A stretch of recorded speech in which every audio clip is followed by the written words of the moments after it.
প্রিয় সপ্তম শ্রেণীর শিক্ষার্থীরা, শুভেচ্ছা নিন। আজকে আমি তোমাদের এনসিটিবি কর্তৃক প্রণীত ইতিহাস ও সামাজিক বিজ্ঞান বিষয়ের বার্ষিক পরীক্ষার নমুনা প্রশ্ন নিয়ে আলোচনা করব। প্রথমে তোমাদের বলবো, যারা আমার চ্যানেলটি সাবস্ক্রাইব করো নাই তারা আমার চ্যানেলটি সাবস্ক্রাইব করবে এবং আমার সাথে থাকবে। তাহলে চলো আমরা ক্লাস শুরু করি। গত ক্লাসে নৈবেত্তিক 25 নম্বরের নমুনা প্রশ্ন নিয়ে আলোচনা করেছিলাম। আজকে রচনামূলক 75 নম্বরের প্রশ্ন নিয়ে আলোচনা করব। প্রথমেই সংক্ষিপ্ত প্রশ্ন 10টি, এক একটি প্রশ্নের নাম্বার 2, সর্বমোট 20। প্রথম প্রশ্ন, বাংলা অঞ্চলে অধিক ফসল উৎপাদনের কারণ ব্যাখ্যা করো। 2, সুপ্রাচীন কাল থেকে বিভিন্ন দেশ বাংলা অঞ্চলে ব্যবসা করতে আসার কারণ ব্যাখ্যা করো। 3, তাম্রলিপি বন্দরের গুরুত্ব কমে যাওয়ার কারণ ব্যাখ্যা করো। 4, বাংলাদেশের মহান মুক্তিযুদ্ধে অবদান রেখেছে এমন 4 জন বিদেশি বন্ধুর নাম লেখো। 5, ভেটো ক্ষমতা রয়েছে কয়টি দেশের, যে কোনো 2টি দেশের নাম লিখো। 6, সংবিধান কাকে বলে।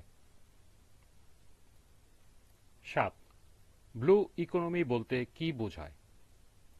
8, খনিজ সম্পদ বলতে কি বোঝায়, 2টি খনিজ সম্পদের নাম লিখো। 9, সামাজিক রীতিনীতির 4টি বৈশিষ্ট্য লিখো। এবং সর্বশেষ 10, পরিবারের সম্পদের টেকসই ব্যবহারে তুমি যে পদক্ষেপ গ্রহণ করো তার মধ্যে যে কোনো 2টি উল্লেখ করো। এরপর রচনামূলক প্রশ্ন প্রেক্ষাপটবিহীন। এখানে 5টি প্রশ্ন থাকবে, 3টি প্রশ্নের উত্তর দিতে হবে।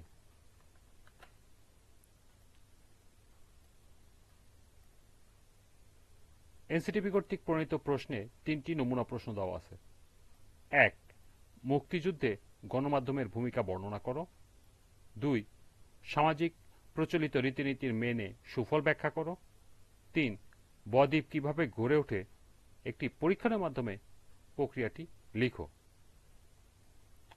এরপর রচনামূলক প্রশ্ন প্রেক্ষাপট নির্ভর।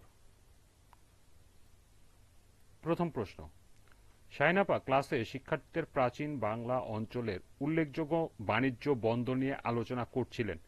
তিনি শিক্ষার্থীদের বললেন, প্রাচীন ভারতে রূপায়ণ নদীর তীরে একটি সক্রিয় বন্দর ছিল, কিন্তু পরবর্তীতে বন্দরটি বাণিজ্যের ক্ষেত্রে তার গুরুত্ব হারায়।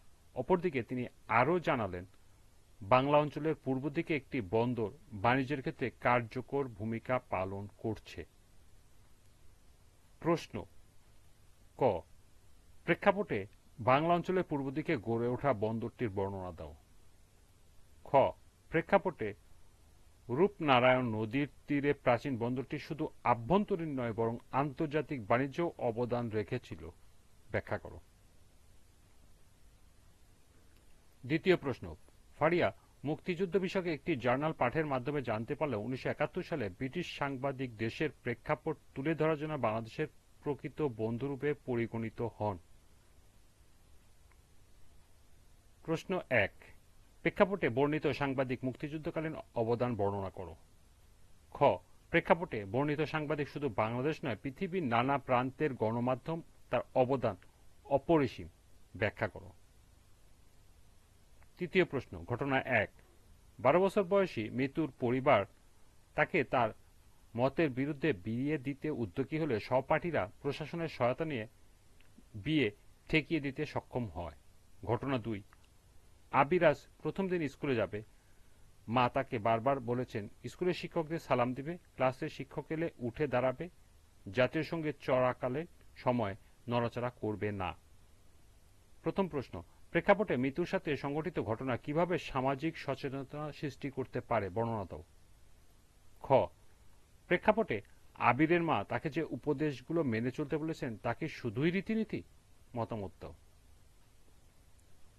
চতুর্থ প্রশ্ন, সপ্তম শ্রেণীর শিক্ষার্থী ফারা বললেন, আপা আমাদের বাড়ি সাতক্ষীরা জেলার এই এলাকায় পানি পানির জন্য অযোগ্য হয়ে যাচ্ছে।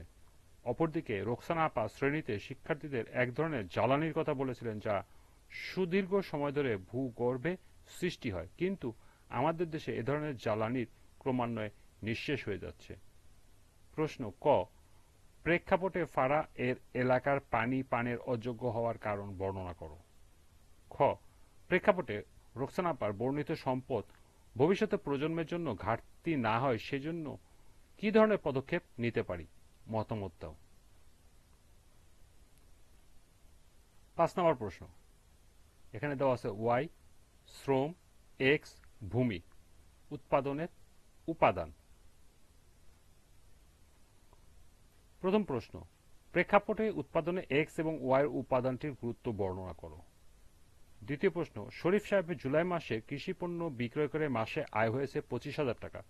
জুলাই মাসে তিনি জমির খাজনা দিয়েছেন 2,500 টাকা। একজন দিনমজুর মজুরি বাবদ দেন 3,000 টাকা। ব্যাংকে ঋণের কিস্তি 5% সুদে মূলধন দিয়েছেন 5,000 টাকা। অন্যান্য উপকরণ বাবদ ব্যয় করেছেন 3,750 টাকা। জুলাই মাসে শরীফ সাহেবের মুনাফার পরিমাণ নির্ণয় করো।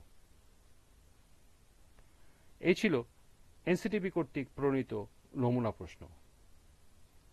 আজকের ক্লাসটি এখানেই সমাপ্তি।